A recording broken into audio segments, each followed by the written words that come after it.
모든 것이 주님의 것임을 고백합니다. 열매 계절입니다. 지난주에 좋은 포도와 들포도를 설교하게 하신 하나님이 이번 주에는 선교자들의 열매를 설교하도록 저를 감동해 주셨습니다. 어제는 남선교회 주관으로 전교인 대한둘레길 걷기 대회를 했고, 지난 9일 한글날에는 선교인이 주관으로 전남 영광군에 있는 염산교회 야월교회를 국내 성지순례로 탐방하게 했습니다. 두 행사 공이 60여 명씩 참석했는데, 성도의 교제인 친교와 크리스찬들의 사명인 선교 정신을 함양하는 귀한 행사였습니다. 오고 가는 길에 오곡백과가 무르익는 황금 물결치는 들녘을 볼 수가 있었고, 또 빨강 사과가 주렁주렁 달린 모습을 보고 올해도 풍년으로 축복하신 하나님을 또 이렇게 만날 수 있으며 또 하나님께 감사하는 마음을 갖게 됐습니다.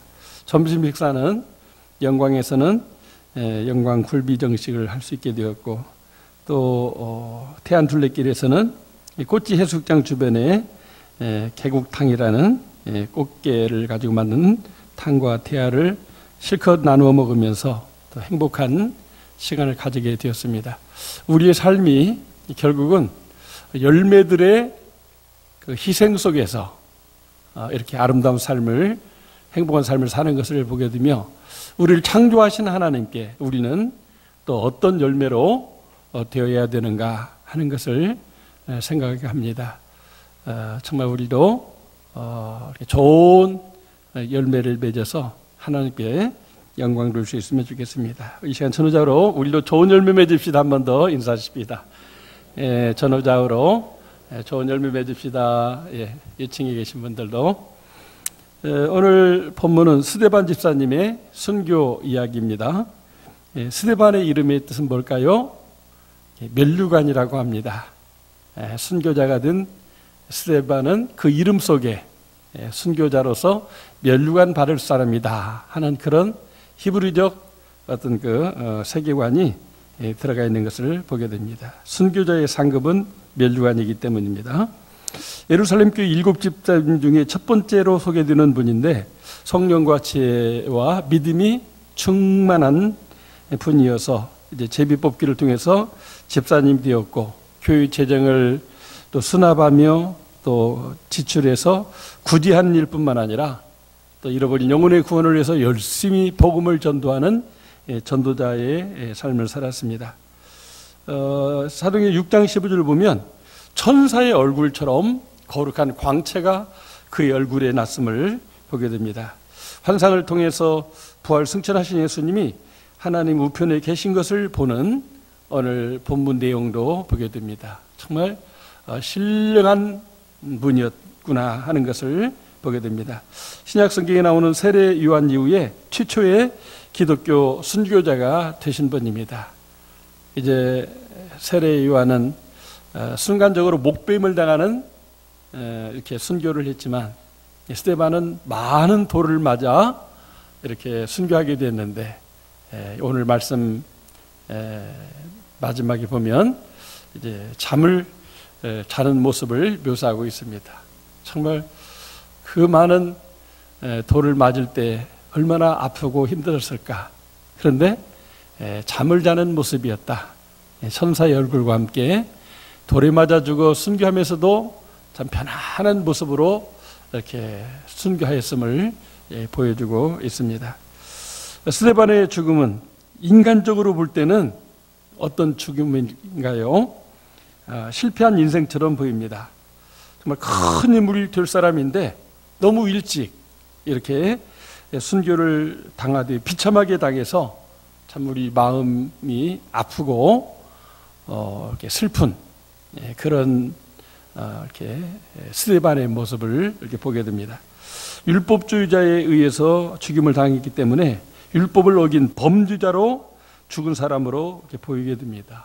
정말 의인 중에 의인인데 율법의 정죄를 받아 죽었기 때문에 또 그 당시 참 의인이면서 죄인으로서 죽는 그런 순교자의 모습을 보게 됩니다. 수많은 사람들에게 복음 전거했건만 뭐 사역의 열매 또 별로 없는, 정말 죽도록 사명을 감당했건만 정말 잠깐 꽃을 피고 열매도 없이 죽는 것 같은 그런 헛수고하는 인생 같은 삶을 산 것으로 보여집니다. 하나님, 베드로의 설교 듣고 마음에 찔린 사람들이 회개해서 3,000명이 구원받았는데 내 설교 듣고 마음에 찔린 사람들이 왜 나를 돌로 칩니까? 하나님, 베드로처럼 해주면 안 돼요? 아마 그 생각이 죽는 순간에도 뇌리를 스쳤을 것으로 여겨지게 되는 것입니다. 사람들이 죽을 때 누구나 살아온 날들이 주마등처럼 순식간에 지나가는데 돌에 맞아 죽으면서 기쁜 일보다는 그 돌덩이가 아프게 하기 때문에 그런 아픈 추억들을 가지고 이렇게 순교했을 것으로 보게 됩니다. 그런데 왜 하나님은 스데반이 교회에 충성하고 복음 증거하는데도 젊은 나이에 불쌍하게 순교의 죽음을 당하게 했을까 하는 것입니다. 그것은 스데반의 순교를 통해서 참으로 귀한 열매를 맺기 위함이었음을 보게 됩니다. 그 귀한 열매는 58절에 나오는 사울입니다.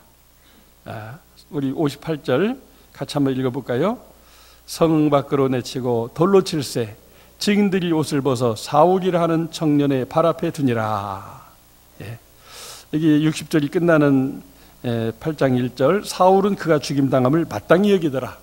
사울이라고 하는 사람이 거기에 나타나고 있음을 보게 됩니다. 이 사울은 길리기아 다소 출신으로 유대교 명문 학교인 가말리엘 문화에서 랍비 교육을 마쳤고 또 로마의 시민권도 가진 장래가 촉망되는 장차 유대인의 랍비도 되고 사내들인 공의원도 될 수 있는 그런 유대교의 인재였습니다. 그 사울이 증인들의 옷을 이렇게 자기 발 앞에 던짐받았다고 하는 것은 내가 이 사람 죽여도 좋다, 법적으로 책임질 테니까 죽여라. 이 율법을 어긴 사람을 죽이는 것이 그 구약에 나오는 율법인데, 율법주의자던 사울은 스데반을 죽이면 내가 책임지겠다. 이 사람은 죽을 말들을 했고 죽을 일들을 했다. 이렇게 했기 때문에 사울에게 옷을 벗어놓고 당신이 책임져라. 당신이 책임진다고 했으니까. 그리고 돌을 들어서 수많은 군중이 이렇게 스데반에게 돌을 던졌다고 볼 수가 있는 것입니다. 정말 스데반의 죽음은 어떻게 보면 어리석기도 하고 억울하고 비참한 순교당함이었지만 이 상황이 뇌리에 박혀버리는 역사가 있었습니다. 하나님이 이 스데반의 순교를 통해서 사울의 마음속에 도대체 예수가 누구길래 예수를 증거하다가 저렇게 돌에 맞아 죽으면서도 원망하지 않고 저렇게 천사처럼 잠들 수가 있는가? 아무리 자기의 경험과 어떤 살아온 또 자기 자신의 어떤 신앙 상태를 이렇게 점검해 봐도 이 율법적인 신앙에서는 도무지 이해가 안 되는 부분이었습니다. 이런 부분들이 계속 고민되고 묵상되고 그 뇌리 속에 떠나지 않는 가운데 성령님이 역사하시게 될 때 마침내 다메섹 도상에서 예수 믿는 자를 잡아 죽이려고 하는 길에 부활하신 예수님을 만나고 회심함으로 말미암아 사울이 바울 뒤는 예루살렘 사람에게 전도하던 스데반을 대신해서 전 세계를 향해서 복음을 전하는 위대한 열매를 맺게 된 것을 보게 되는 것입니다. 스데반의 순교는 작은 것 같았지만 그 당장에는 아무 열매가 없는 것 같았지만 스데반을 죽이는 데 앞장섰던 사울이 바울 되게 하는 결정적 사건이었음을 보게 되는 것입니다. 하나님은 스데반의 순교를 통해서 유대인을 넘어서 이방인을 구원하는 사도 바울을 열매 맺게 하신 것입니다.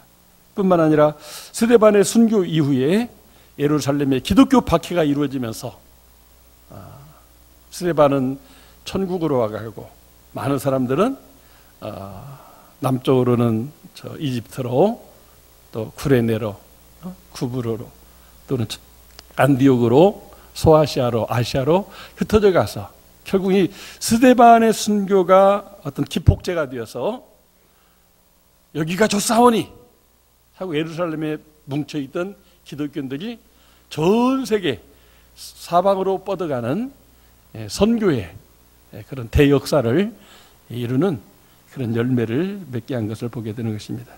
스데반의 인생은 실패한 인생이 아니라 성공한 인생이었습니다. 스데반의 죽음은 사울이 바울로 휴심하게 만드는 위대한 전도요 선교였던 것을 보게 되는 것입니다. 사울은 나중에 바울이 되어서 항상 나는 빚진 자라는 말을 강조하는데, 그가 말하는 빚은 십자가에 죽으신 예수님께 빚졌다. 그 예수를 증거하다 내가 죽이라고 해서 죽은 스데반에게 빚졌다. 아마 그 스데반을 내가 죽게 하지 않았다면 지금 이 예루살렘을 넘어서 온 유대와 사마리아 땅끝까지 이르러 복음을 전도한 사람이 됐을 텐데, 그를 죽게 한 장본인이 되기 때문에 나는 그 스데반에게 빚진 자로서 내가 이 복음을 땅끝까지 전폐해야 된다고 하면서 빚진 자의 삶을 살면서 일생을 이렇게 선교하다가 그 또한 스데반처럼 순교하는 것을 보게 되는 것입니다. 스데반은 예루살렘이라는 우물 안의 개구리 같은 기독교를 온 세상 땅끝까지 전파되기 위해서 오늘 여러분과 저도 구원받을 수 있도록 하는 열매를 맺는 하나의 미랄이 되었습니다. 예수님은 예루살렘 올라가기로 굳게 결심한 뒤 예루살렘에 입성하셨을 때 예수님이 이제 죽게 된다고 하는 소문이 그 예루살렘의 바닥에 퍼지게 되었습니다. 근데 저 헬라로부터 온 사람들이 이 소식을 듣고 이렇게 빌립과 안드레를 통해서 예수님 만나기를 요청했습니다. 그때 예수님께서는 요한복음 12장 24절을 말씀했어요. 내가 진실로 진실로 너에게 이르노니 한 알의 밀이 죽지 않냐면 한 알 그대로 있지만 죽으면 많은 열매를 맺는다. 그래서 얼마든지 살 길이 있는데 주님은 그 예루살렘에서 이렇게 순교 하시는 것을 택하신 것을 보게 됩니다. 정말 죄인으로 정죄받고 벌교벗겨진 몸으로 채찍에 맞고 십자가에 못 박힐 때 그 영적인 고통이나 타는 목마름, 온몸에 피가 빠져나가면서 오는 그 어떤 그 공황 상태, 정말 우리는 그 주님의 그 고난과 아픔이 바로 우리의 구원을 위해서, 우리를 열매 맺기 위해서 그렇게 하나의 미랄이 되신 것을 봅니다. 정말 스데반은 그 예수님의 직접 제자는 아니었지만 성령을 통해서 예루살렘 교회에서 이렇게 최초의 순교자가 되는 위대한 주님의 제자가 되고, 그 이름대로 주님의 보좌 우편에 주님을 본 그 환상을 하나님 보여주셨는데, 또 보좌 우편에 주님 곁에 가서 서게 되는 그런 영광, 멸관을 얻는 사람이 되게 된 것을 보게 되는 것입니다. 순교에는 두 종류가 있다고 합니다. 믿으면 죽이고 믿지 않는다고 하면 살려준다고 할 때 나는 예수를 믿겠다. 그렇게 해서 여러 가지 방법으로 죽음을 당하는 것을 이렇게 이제 순교라고 하는데, 이거를 어떤 순간적인 죽음을 당하는 그런 순교, 또 많은 고문이나 고난도 겪지만 하여튼 그 믿음을 지키다가 죽는 것을 이렇게 순교라고 합니다. 죽지 않고 살아가면서 평생을 이렇게 하나의 미랄로 사는 것도 순교라고 할 수가 있습니다. 많은 분들의 얘기를 들어보면 예수 믿겠다 해서 순간적으로 죽는 그 순교보다도 정말 평생을 살아가면서 자기를 부인하고 자기 십자가를 지고 주님을 따르는 하나의 미랄되는 순교가 더 어렵다고 하는 것입니다. 우리는 오늘이라도 우리는 예수 믿고 죽으면 천국 가기 때문에 그 순교를 맞이할 수 있어요. 그러나 일생을 살면서 날마다 순교적인 삶을 살아가는 것은 더 어려운 것이라고 하는 것입니다. 역설적이긴 합니다만 살아도 주를 위해 살고 죽어도 주를 위해 죽는 삶이 진정한 순교이며, 그럴 때 많은 열매를 맺고 또 좋은 열매가 맺혀진다고 하는 사실을 우리는 스데반을 통해서 보게 되는 것입니다. 살아도 주를 위해, 죽어도 주를 위해, 일시적인 순교, 또 살아가면서 계속되어지는 고난 속에서의 주님을 따르는 삶, 이 모두가 같이 영적으로 죽는, 또 육신으로 죽는 순교의 의미는 같다고 하는 것입니다. 이 말은 죽는 순교를 거부하는 것이 아니라 죽는 순교의 기회가 오면 죽는 순교를 하되 죽는 날까지 주님을 위해서, 교회를 위해서, 잃어버린 영혼의 구원을 위해서 하나님의 미랄로 자기를 희생하는 삶을 사는 것이 더 또 값주고 귀한 선교라고 할 수가 있는 것입니다. 순교라고 할 수 있는 것입니다. 찬미예수 531장에 보니까 십자가의 길, 순교자의 삶이라는 그런 복음성이 있어요. 그 작사 작곡자가 보니까 스데반이라고 되어 있어요. 자기 이름을 스데반으로 개명한 거죠. 뭐 태어날 때부터 스데반이라는 이름을 져줬겠습니까? 자기가 말씀을 보다가 스데반 너무나 귀한 순교자였고 전도자였고 또 장차 하나님 앞에 가서 그렇게 멸류관 받는 이름대로 된 사람이 됐는데 나도 스데반이 됐으면 좋겠다. 이런 마음을 가진 사람이 자기 이름을 스데반이라고 개명을 했겠죠. 근데 그분이 작사 작곡을 했어요. 내 마음에 주를 향한 사랑이, 나의 말은 주가 주신 진리로 나의 눈에 주의 눈물 채워주소서.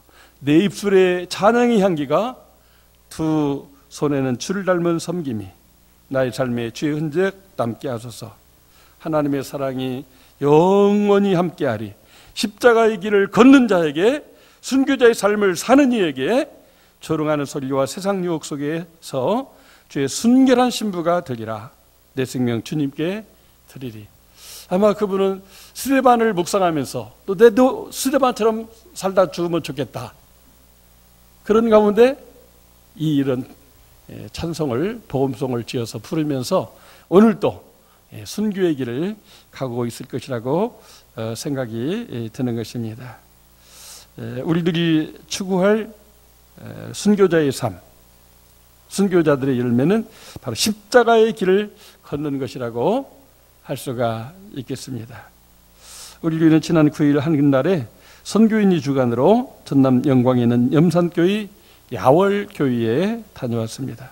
예전에는 성지순례하면 저 이스라엘, 예수님의 고향 사도 바울의 발자취를 따르는 것이 성지순례라고 생각했는데 그 믿음을 계승해서 오늘 내가 사는 삶 속에서 예수를 위해 살다가 교회를 위해서 믿음을 지키다가 죽는 분들의 그 순교 현장을 돌아보는 것도 성지순례다 해서 국내에 있기 때문에 국내 성지순례, 해외 성지순례 이렇게 구분을 해서 우리가 성지순례를 이렇게 이야기합니다. 우리 민족의 비극인 6.25 사변을 전후로 해서 북한 군인인 인민군이나 공비들에 의해서 염산교회는 77명이 77명이 선교했습니다. 야월교회는 그 교회로부터 한 7km 밖에 있는 20리 밖에 있는 그런 교회인데 전교인이 65명이었는데 깐나나이로부터 어른 할아버지 할머니까지 65명 전교인이 이렇게 순교를 당하는 그런 순교의 발자취를 보여주고 있습니다. 예수 믿는다는 것 때문에 총칼뿐 아니라 죽창이나 몽둥이로 찌르고 때려 죽였고 또 그것도 모자라서 몸에 큰 돌을 달아서 물속에 던져놓고 떠오르거나 헤엄치면은 긴 장대로 꼭 눌러서 이렇게 죽였습니다. 어린아이나 깐난아이들까지도 이제 눈에 띄는 대로 학살했습니다. 염산교회 순교 역사를 소개하는 사모님이나 야월교회 순교 역사를 소개하는 장로님의 말씀과 영상을 보면서 앞으로 우리나라가 공산화가 되면 내가 저렇게 비참하게 순교해야 된다고 하는 것을 깨닫게 되었습니다. 두 교회 순교자들은 예수님처럼 손양원 목사님처럼 목사님, 장로님, 집사님 할 것 없이 어린아이들까지도 예수 믿는다는 것 때문에 비참한 죽음을 당하면서 예수를 부인하면 예수를 안 믿겠다고 하면 우리 편이 되어주면 살려주겠다고 했지만 끝까지 나는 죽어도 천국 갑니다. 어린아이가 그랬습니다. 나는 죽어도 천국 갑니다. 같이 예수 믿고 천국 갑시다. 이렇게 천국을 소개하면서 증거하면서 스데반처럼 순교했다고 하는 것입니다. 많은 분들이 정말 예수님처럼 스데반처럼 저들의 죄를 용서해 주옵소서 기도했고, 나는 오늘 죽어도 천국 갑니다. 당신들도 꼭 예수 믿고 천국에서 만납시다 외치면서 순교했다고 하는 것입니다. 그 전교인이 순교당한 야월교회는 막 대대적인 박해가 일어난 기간이 한 3개월 동안이었는데, 이제 어떤 일부러 멀리 떠났던 분들은 살아남았어요. 근데 목사님도 장로님도 집사님도 이렇게 다 순교했다는 말을 듣고 나만 살아서 되느냐. 그래서 자기도 순교당할 줄 알면서도 다시 교회로 와서 이렇게 믿음을 지키다가 또 붙잡혀서 순교를 당하게 됐다고 하는 것입니다. 여러분 같으면 어떻게 하겠어요? 다 순교했는데 나라도 살아서 이렇게 이 순교 기간, 박해 기간 지나가면 다시 신앙생활하면 되지. 이런 자기 중심적인 생각을 할 텐데, 야월교회 성도들은 멀리 떠난 분이 교회에 일어난 그 박해와 순교 얘기를 듣고 달려와서 나도 예수 믿는다. 나도 오늘 죽으면 천국 간다고 하는 것을 믿는다. 당연히 예수 믿고 천국 가자. 이렇게 복음을 전하면서 전 교인이 이렇게 순교를 같이 해서 세계 역사에 참 이렇게 전 교인이 순교당하는 그런 순교의 발자취를 보여주게 되었습니다. 사랑하는 성도 여러분, 십자가의 길을 가며 순교자의 삶을 사는 이들이 반드시 천국에 갈 줄로 믿습니다. 정말 순교한 분들의 그 발자취를 이야기 듣고 영상으로 보면서 참 뜨거운 눈물이 흐르는 것을 멈출 수가 없었습니다. 원수는 사랑하되 참 어떻게 저렇게 할 수가 있는가. 얼마 전 어떤 목사 이런 말을 했다고 합니다. 원수는 사랑하되 적은 무찔러야 하됩니다. 무슨 말이가 했더니, 우리들을 주적으로 삼고 있는 북한 동포는 사랑하고 용서하며 북한의 모든 유정자들도 다 구원받도록 기도하되, 그들이 또다시 6.25 같은 전쟁을 일으켜서 우리를 죽이려 할 때는 용서할 테니 그냥 죽여주세요. 우리나라 집어삼키세요. 이렇게 해서는 안 된다는 것이죠. 원수는 용서하되 적은 이렇게 우리가 대적을 해야 된다고 하는 것입니다. 공중곳에 잡은 원수 마귀 우리를 짓밟게 하려고 공격할 때 잡아잡수세요 이렇게 있는 게 아니라 마귀를 대적하는 것처럼 마귀의 앞잡이인 이런 공산주의자들이 또다시 지난날의 역사를 재현해서 이 땅을 공산화하고 적화하려고 할 때 우리를 죽이려고 전벼들 텐데, 그때는 우리가 정말 또 이렇게 기도하면서 영적 전쟁이자 또 유비무환으로 전쟁이 일어나지 않도록 이렇게 노력도 해야 되겠고, 전쟁이 난다면 또 나라를 지키는 일에 우리가 함께 적은 맞서서 싸워야 된다. 이런 논리를 펴서 많은 사람들이 공감했다는 말을 듣게 되었습니다. 정말 이 땅에 무려 1000만 명이나 되는 그리스도인이 살고 있습니다. 나는 기회주의자이기 때문에 그저 공산당 세상이 되면 예수 안 믿으면 되지. 뭐 그런 사람들에게는 문제가 없지만, 나는 이 믿음, 나를 위해서 죽으신 예수를 위해서 나는 죽기까지 믿겠다고 하는 사람은 그 어떤 경우에도 순교를 이렇게 피해갈 수는 없는 것입니다. 그렇기 때문에 우리는 원수는 사랑하되 적이 공격한다면 1000만 성도의 힘으로 또 우리 대한민국의 이름으로 우리가 맞서 싸워서 적을 물리쳐서 다시는 이런 비참한 일들이 생기지 아니하고, 정말 우리 온 국민이 1000만 성도가 살아서 십자가의 길 순교자의 삶을 살아가게 되면 국가와 사회가 점점 거룩한 세상으로, 하나님이 통치하는 하나님의 나라로, 그리고 이 영향력이 북한을 넘어서 중국이나 러시아로 뻗어가는 그런 새 세상이 올 수가 있는 것이 아니겠습니까?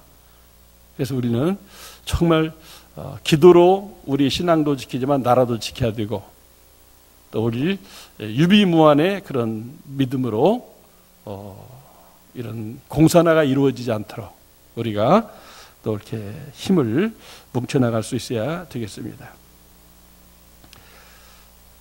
예수님의 십자가의 길과 순교자의 삶이 인류에게 구원과 하나님 나라의 열매를 맺었습니다. 하나님의 나라는 장소적인 것도 되지만 어떻게 보면 예수님을 믿는 믿음 안에서 영접하는 자, 곧 그 이름을 믿는 자는 하나님의 자녀가 되는, 하나님의 자녀 되어서 하나님의 백성으로 사는 것이 축복이고, 그 하나님의 통치를 받는 삶이 우리가 현재적으로 누리게 되는 하나님의 나라인 것입니다. 그래서 죽은 다음에만 천국 가는 게 아니라 지금 이 순간도 하나님의 통치를 받으면서 십자가의 길을 가며 순교자의 삶을 살아간다면 그게 현재적인 하나님의 나라예요. 그 하나님의 나라는 영원히 이어지게 된다고 하는 것입니다. 그 하나님 나라가 이 염산교회와 야알교회 성도들에게는 임했기 때문에 죽음이라고 하는 이 차원을 넘어서 복음을 전하다가 스데반처럼 순교자의 길을 간 것을 보게 되는 것입니다. 정말 하나님의 그 나라를 위해서 스데반도 순교했고, 사도 바울은 일생을 십자가의 길, 순교자의 삶을 살면서 그 길을 갔습니다. 정말 차라리 순교했으면 좋겠다 할 만큼 많은 고통이 사도 바울의 그 고백 속에 수도 없이 많이 나오게 됩니다. 너무나 극한 고통과 절망과 아픔이기 때문에 차라리 죽는 게 더 낫겠다.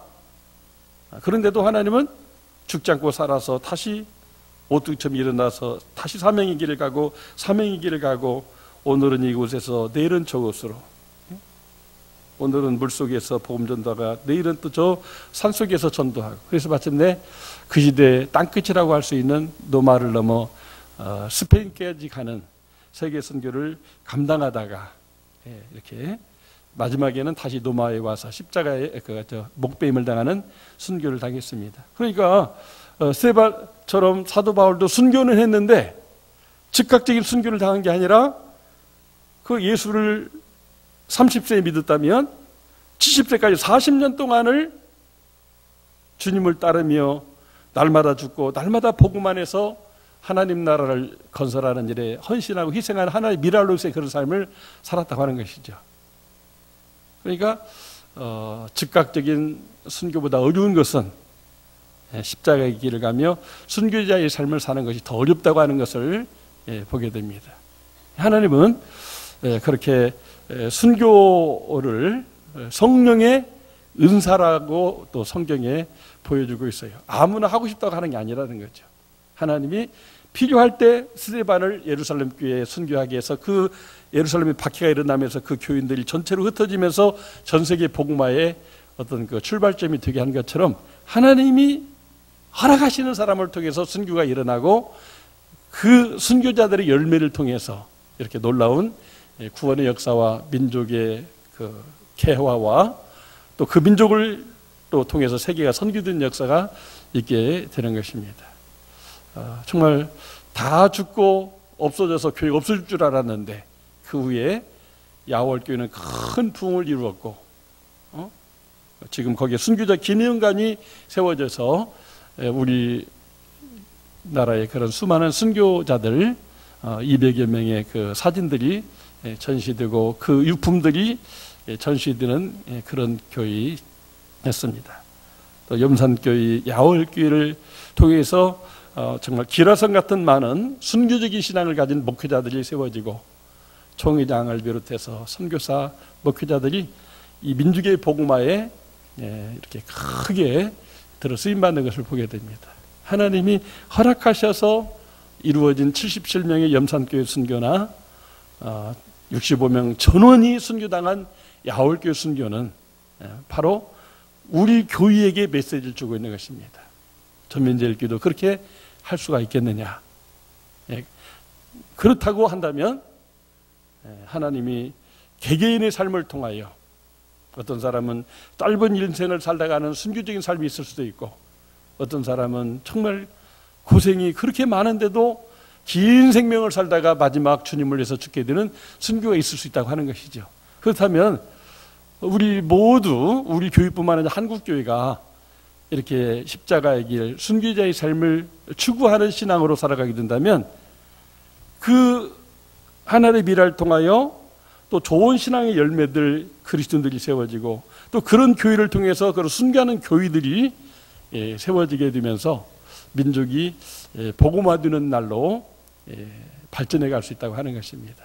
오늘 우리는 이 10월달 열매의 달, 나는 주님께 어떤 열매인가 자신을 돌아보며 부족한 것이 있다면 그 부분을 우리가 새롭게 해서 다시 한번 스데반을 또 사도 바울을 따라 순교자의 길을 가는, 순교적인 삶을 살아가며 십자가의 길을 가는 여러분과 제가 될 수 있기를 주의 이름으로 축원합니다. 하나님 아버지, 오늘 열매의 달을 맞이해서 우리가 국내 순교지를 돌아보며 또 전교인이 사랑으로 하나 되는 또 친교 행사를 하면서 정말 이렇게 이류적인 죽음에 이르는 순교도 있지만 하나님은 그 순교자들의 발자취를 통하여 우리가 구원의 열매로 맺어졌는데 우리도 또 다른 구원의 열매를 바라시는 하나님께 나를 들어 쓰소서 헌신할 때 교회를 위한 하나님의 미래를 드리고 민족 복음화를 위한 하나님의 미래를 드릴 때 우리를 통하여 하나님이 계획하신 놀라운 구원의 역사가 민족을 넘어 세계 열방 가운데로 뻗어가는 큰 역사가 있게 될 줄로 믿습니다. 우리 전민제일교 모든 성도님들, 우리 전민제일교당을 출입하는 모든 성도님들이 다 십자가의 길, 순교자의 삶을 살아가는 스데반의 발자취를 따라가는 또 사도 바울의 제자의 길을 가는, 그래서 우리 주님 앞에 가서 정말 멸류관 바를 수 있는 우리 전민제일교회 성도님들 다 되게 해 주옵소서. 주여, 우리 한국교회를 불쌍히 여겨 주옵소서. 적화 통일을 바라는 많은 그런 이웃 세력들이 있지만 우리 하나님께서 함께 하시면 적화 통일이 아니라 복음적 평화 통일을 통해서 마침내 남북한 평화 통일뿐만 아니라 세계를 선교하는 마지막 때 하나님의 놀라운 역사가 또 이렇게 준비되고 있는 줄로 믿습니다. 우리 교회가 또 그런 교회로 귀하게 들어 쓰임 받도록 많은 스데반과 같은, 바울과 같은 하나님의 사람들이 세워지는 교회가 되도록 축복해 주옵소서. 예수님의 이름으로 기도 올리옵나이다. 아멘.